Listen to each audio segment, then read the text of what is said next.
Keith Axe here with W.K.D. Construction, and today we're going to get started building on a cabana type roof, cabana area here at the pool house. While we were here, the clients here at the pool house said, hey, I want a roof over this area. That way we can have a nice place to sit outside in the shade.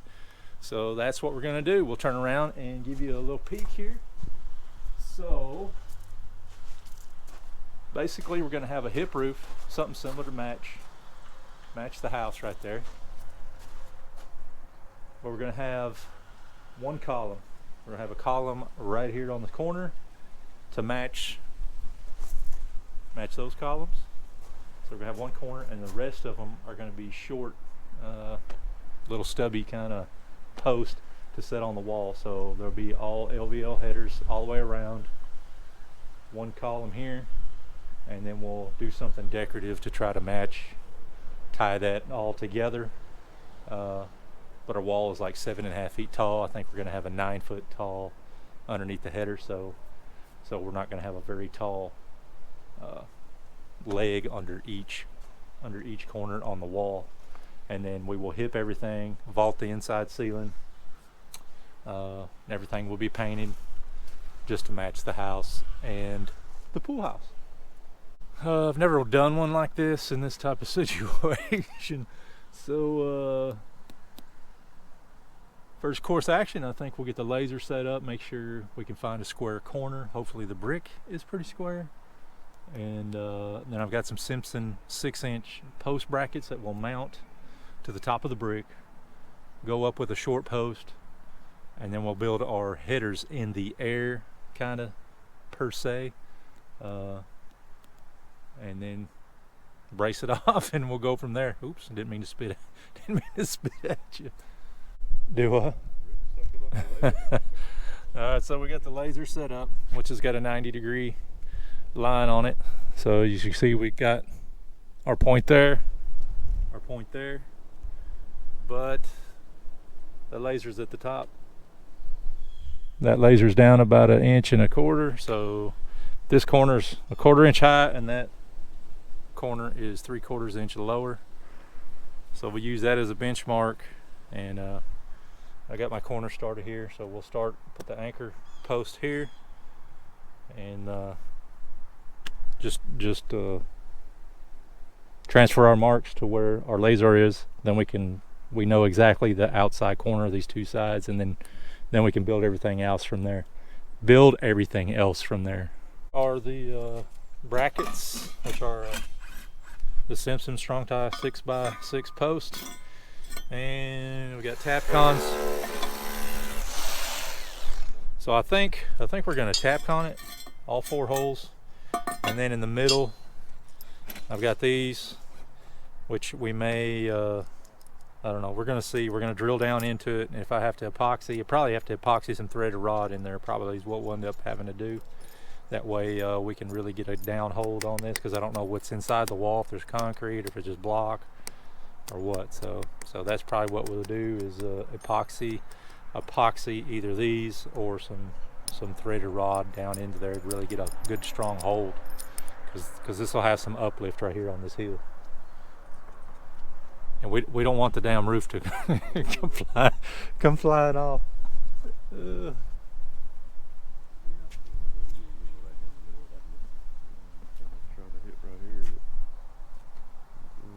you already get it tapped on?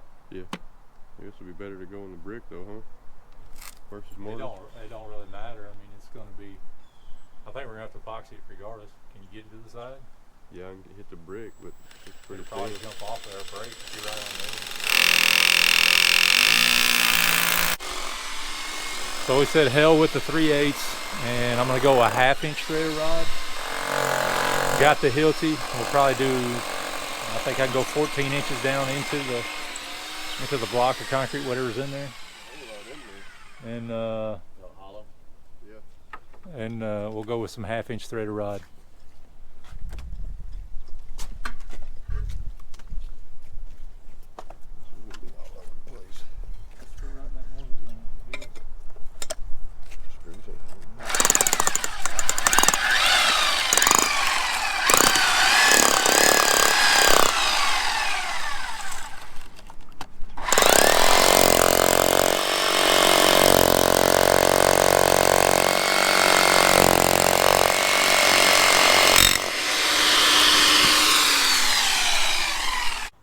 Alright, so here is the Simpson Strong Tie ATXP acrylic anchor, fast cure for high strength all weather anchoring adhesive. I went with this one because I knew my bricks would be wet because we've had rain and stuff, so I knew there'd be moisture in there, and this says it's ideal and it cures really good with moisture. So there's that. There's my 1/2 inch threaded rod. I've got, did I blow it out? Yeah, blow it out.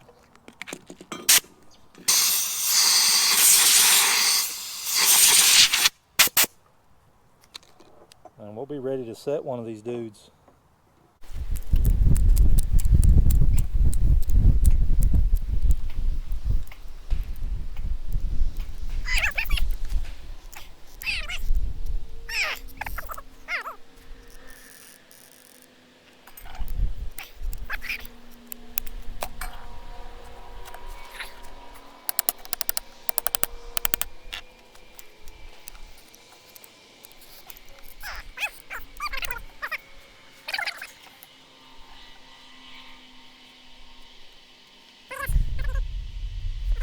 Alright, there we have, we got all 3 rods set with the Simpson Strong Tie ATXP, and it's 60 degrees, so roughly about an hour and a half, hour and 15 minutes. It should be fully cured, which doesn't matter because we're just going to let it set overnight before we start doing anything, and tomorrow there might actually be rain, so it may be setting for over the weekend before we even start building on it. So it said it should be set up really well by then, so pretty easy.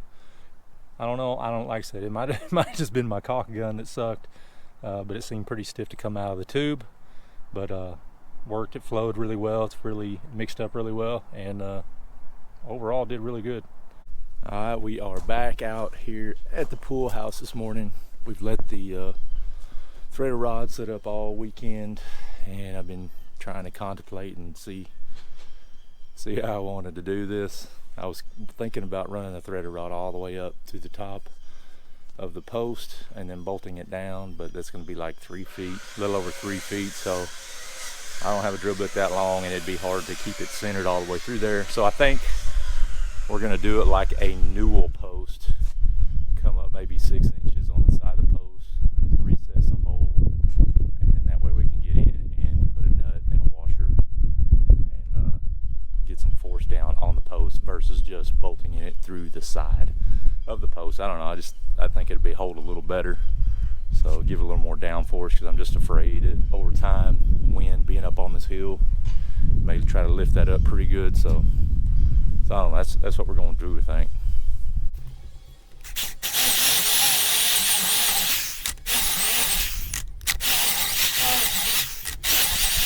Camera, I don't know, but I measured up 6 inches, found center of the post right here. I measured up 6 inches, found center. I'm drilling an 1.5 inch hole, approximately 3 3/8 deep. Then I found center right there, and I'm going to drill a hole up through the center into this hole, and that way we can put a nut and washer on there and bolt it down to the top of the wall, kind of like a newel post, basically the same thing as a newel post.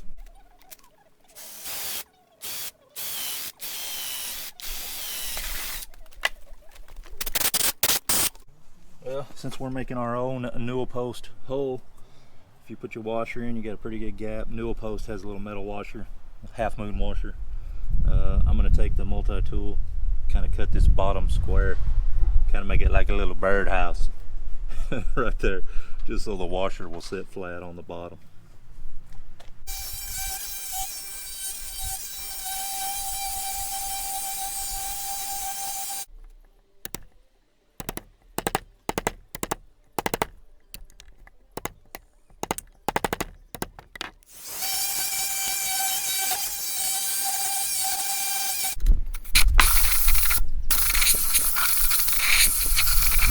So there we have it.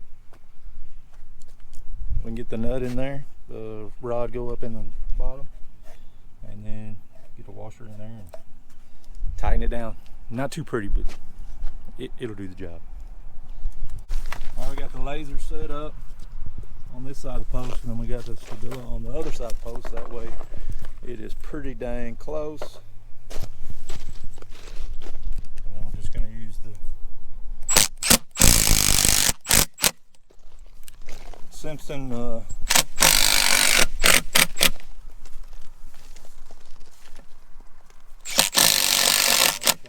strong tie joist hanger. Yeah. SD connector. And then as you can see, I got in there.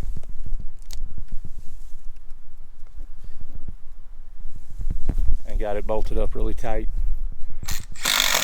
So we'll get my light working here. So we'll get the posts kind of set where we want them, and then we're going to run a perimeter 2x6 around and set on top of the post.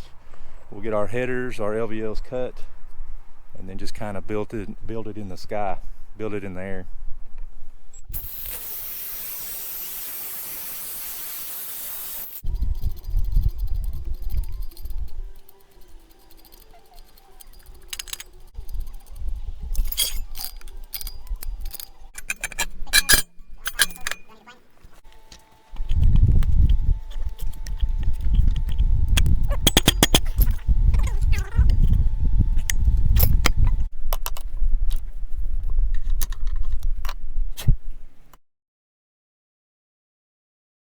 Trick of the day.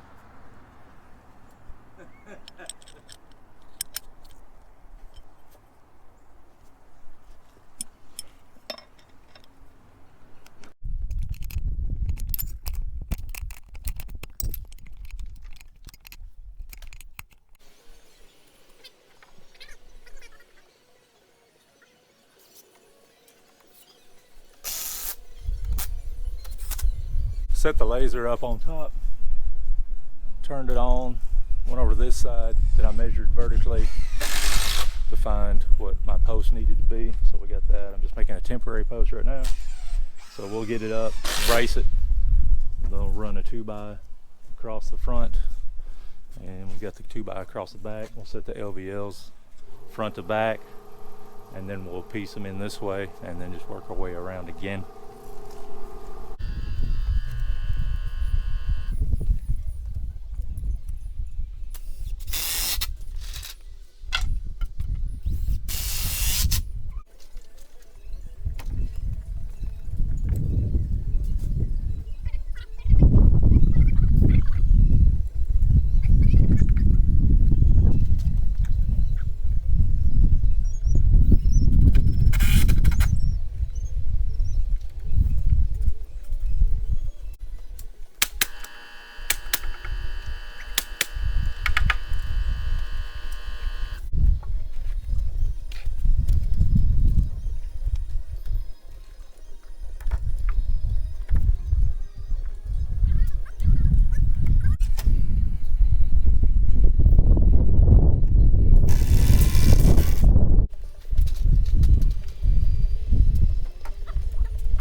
Well, as you see, we've got all the headers up, and the little newel post trick, man, that worked like, like the bomb. It really worked really well. I was kind of worried about it, but it worked really good. Holds the post down. I wanted that extra hold down pressure versus just relying on the bracket, because I know up on the hill it's gonna catch a lot of wind, so I just wanted that extra. Of course, the bracket, it is bolted down, but then also the post itself has got some down pressure to hold it down. But the epoxy stuff, the Simpsons epoxy, that worked really well. We didn't have an issue with that. And then on top, as you saw, we were planing the top of the LVLs. I don't know if y'all have any problems with that, but I don't know if it's because they're two different manufacturers. I got the Pacific Woodtech and the Roseburg. There was some difference, so that's why you saw us planing the top, because everything was not flush and super smooth on top. So that's why we did that.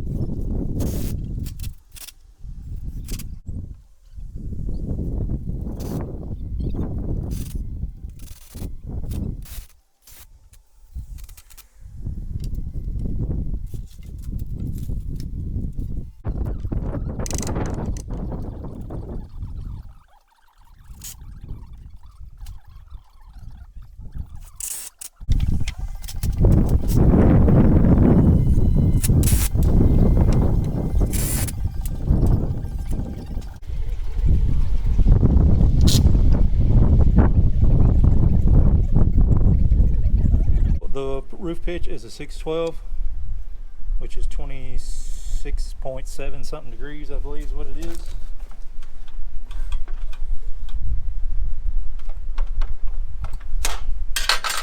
Always crown everything up.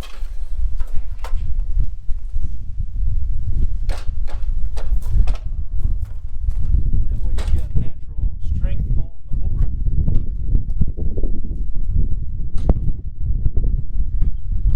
We're doing that front side right here.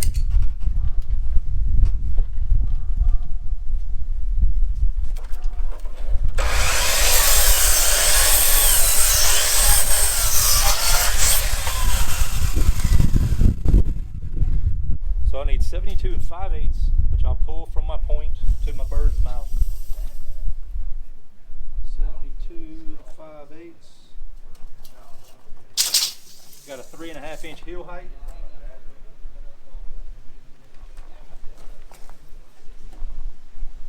Just cutting an 18-inch long tail just for, we'll cut it later.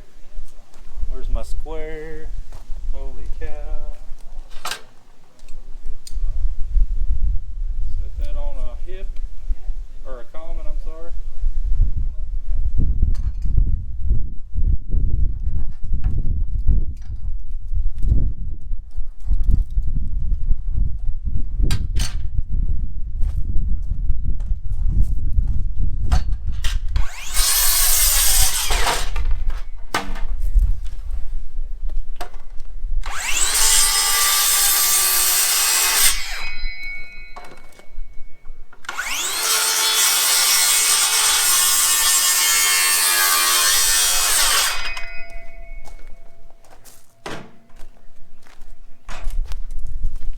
Finish it off with the jigsaw. Don't cut it all the way through with the skill saw.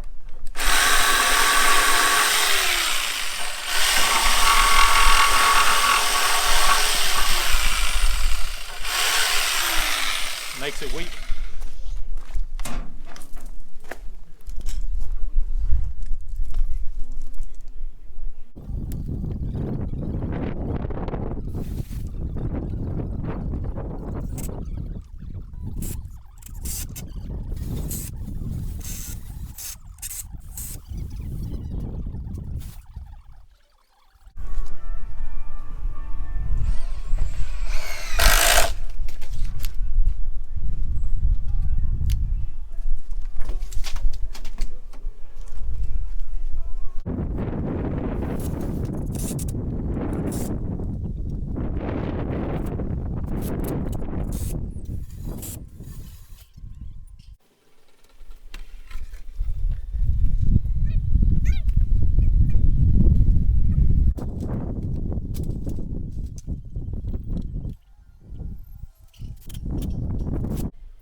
So I'm going to cut a hip rafter, which is I'm going to use a 2x8 since we have 2x6 rafters. And crown it. Open it up. Set it to 19.47 degrees. Or 19.5. That's close enough. This will be a double bevel in, that way it fits up in between my jack rafter and my common rafter.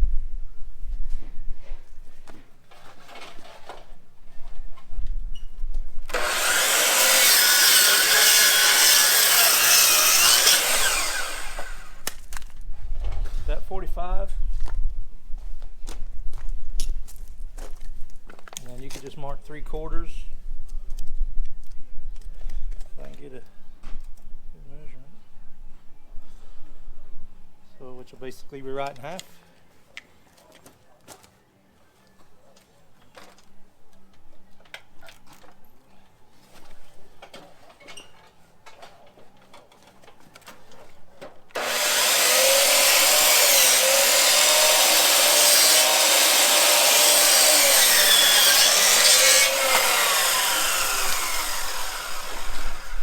Now we got a point. This goes up at the ridge and the common rafter. I will measure. They're going to give me a measurement from the short side because the point is not exactly at the very point, at the very top. So I'll measure from the short side to my bird's mouth.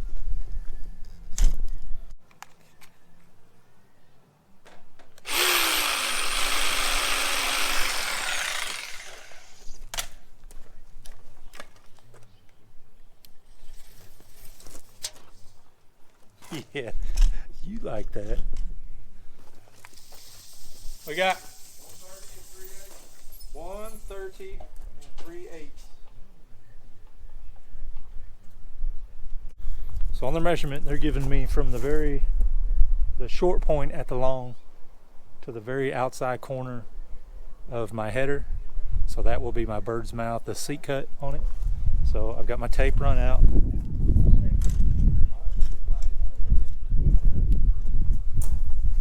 They told me 130 and 3/8.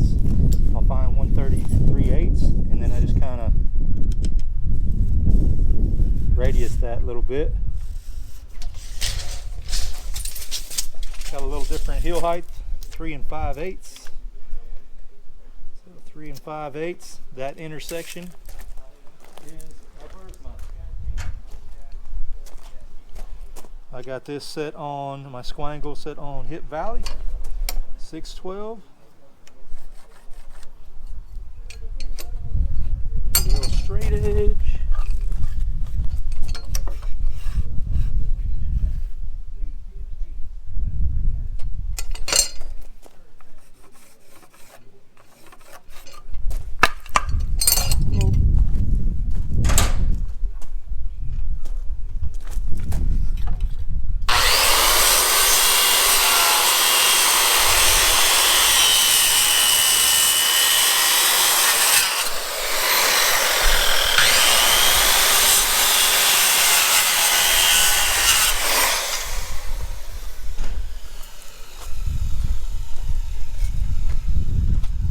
Finish it off with the jigsaw.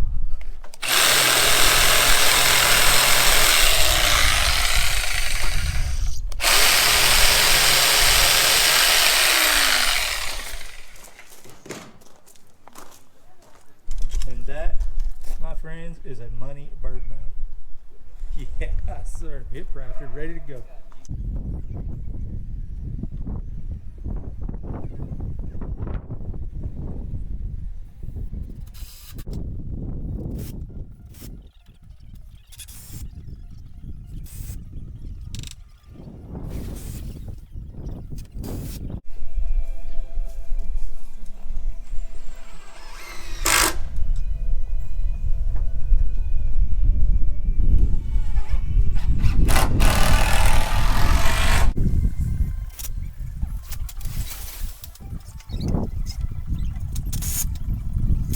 Day one of raftering is complete. We got the whole structure framed up. Got all the ridge poles, all the jack rafters, all the rafters. They're all in. We strung all of our, I like to string all of my hips, measure off of that.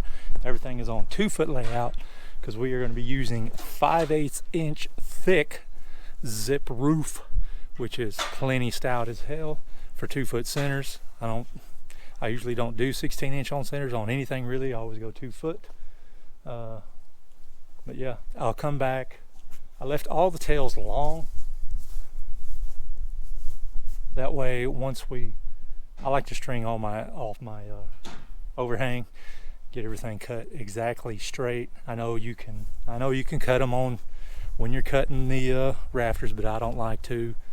I mean, we do have the header strung, but that does not mean it is straight as straight as that line. So if there's any variation in the header, it doesn't matter. Just because we'll come back, we'll string the fascia, cut off the tails, and then we're ready for fascia, son. Sub fascia. Had a girl set on my fascia.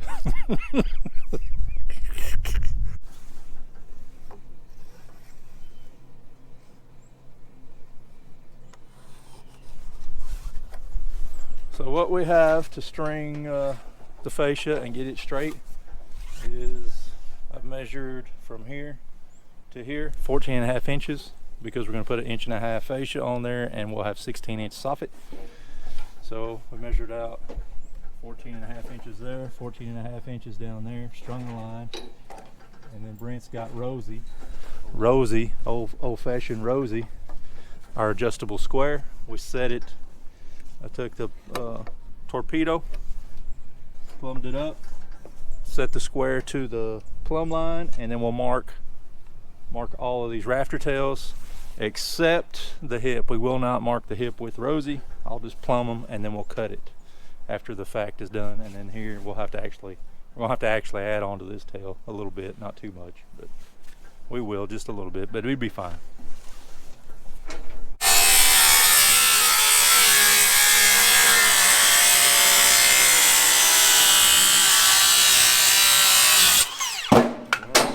The new blade. I don't think that's the new blade. Yeah, I gotta go get some. I gotta go get fascia. Now that we got all of our tails cut straight, we're gonna use a 2x6 fascia. I was just gonna see if I have to cut the bottom of the tails off. Sometimes you do, sometimes you don't. This is gonna be, pretend this is my decking. Slide it to where it hits.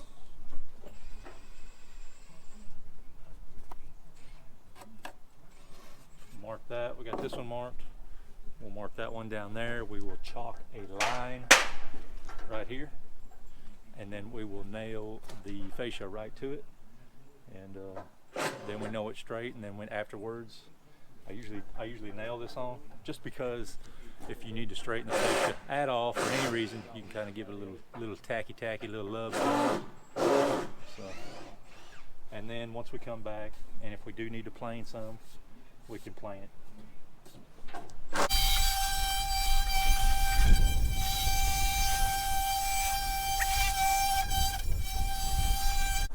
It's a brand new tool, the Milwaukee cordless framer.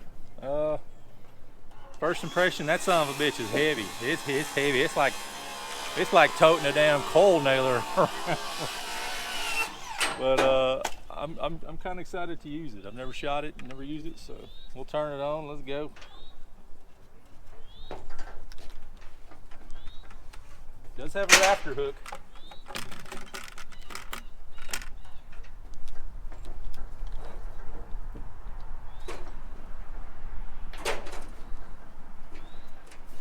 Crown up.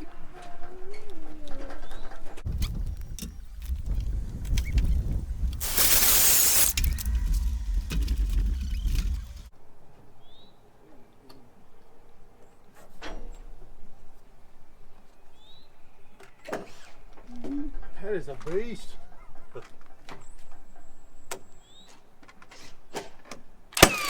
Uh-oh. Damn. And on my fascia, I don't ever try to break them on a rafter anymore. I used to, but I just run them long wherever they land. we'll take a block, or Steve's screw them in between there, and you can really get a really better hole. Put a few screws in there, and you'll be good to go. Saves you a little time too. You don't have to worry about breaking them on a rafter too.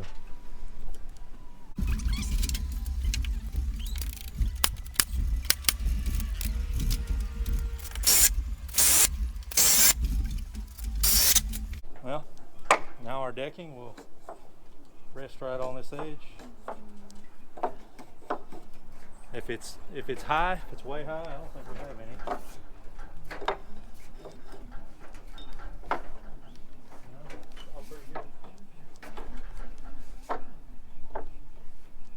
If I have any high tails, then I'll grab the hand planer and run up them a few times and get them where they sit nice and flat on the fascia. That way when you're looking up, you go to some job sites, you can stick your fingers underneath there. Hell no, don't do that. Take a little time.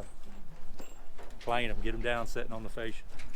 So I measured up 47¼ inches because I want my roof decking to overhang, because we're going to use a 1-inch thick James Hardy or some sort of cement type fascia.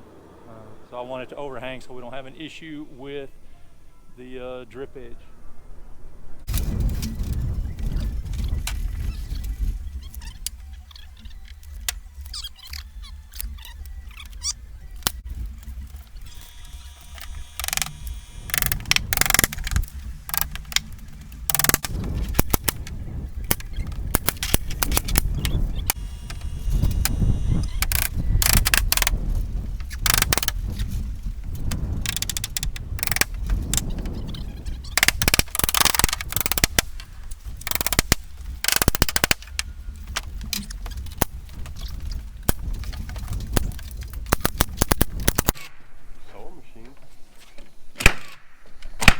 What? Sewing machine. I need a roofing gun like that.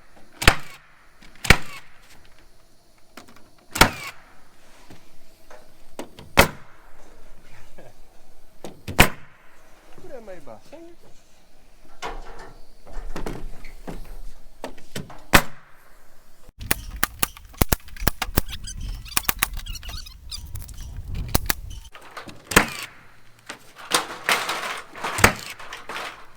Bitch is pretty good.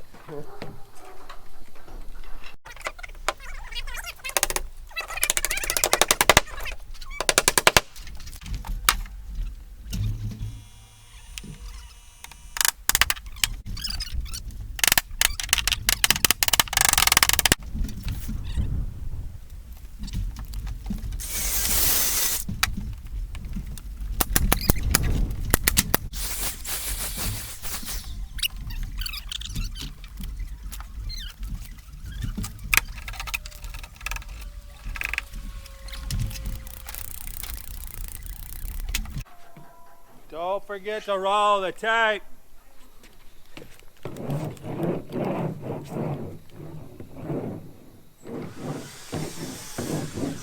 Alright, show you example. I've got a tail that's just a hair high. See, just a little bit, not much. Sometimes you get that. It's wood, it's going to do what it wants to do. So, hand me the plane.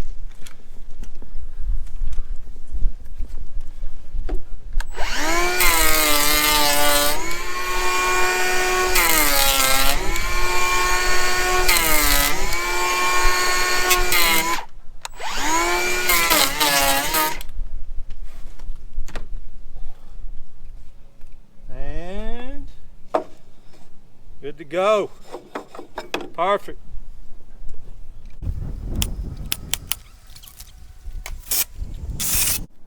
When I do my hips, I like to bevel the plywood.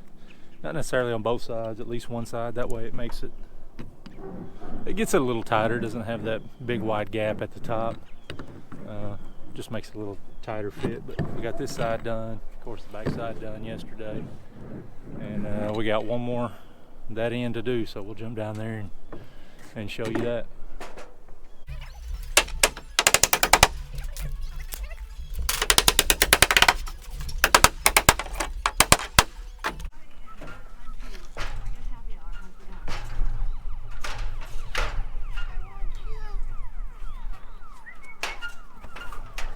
See, it's beveled for her pleasure.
Well, that's a cute little cabana type roof for the pool house here. So give you a little look.